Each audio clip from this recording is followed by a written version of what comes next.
Hey guys, welcome to another episode of Fitted to Fish. So you probably checked out our videos on chumming, catching bait on the flats. One thing we want to cover is, hey, what size net do I need? What size net do I need? So throughout today, as we get bait on the flats, move out to deeper water, we're going to talk a little bit about that on what we're using. Fortunately, with Lee Fisher in the humpback lineup, you've got a lot of choices.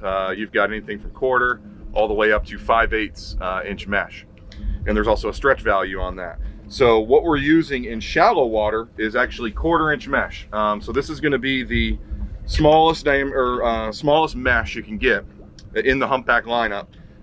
This will actually stretch to a little bit bigger, but we call it a 1/4 inch. The reason we go to that smaller mesh, and I know 3/8 is a popular size, is because, I mean, as you can see on the deck here, we're getting quite a few different bait sizes just to pick out, you know, some of these, right?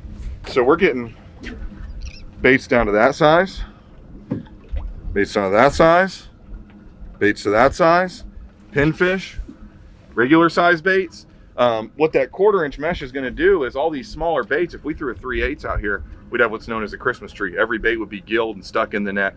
So that's why we generally, for our inshore needs, go to a 1/4 inch mesh. Also with the humpback lineup, there's going to be 3 weight values. All right, so you're going to have a shallow water, which is going to be 1.3 pounds per foot.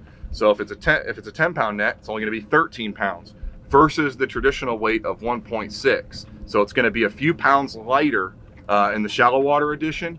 You know, generally you're gonna have to throw a few more times out here on the flats.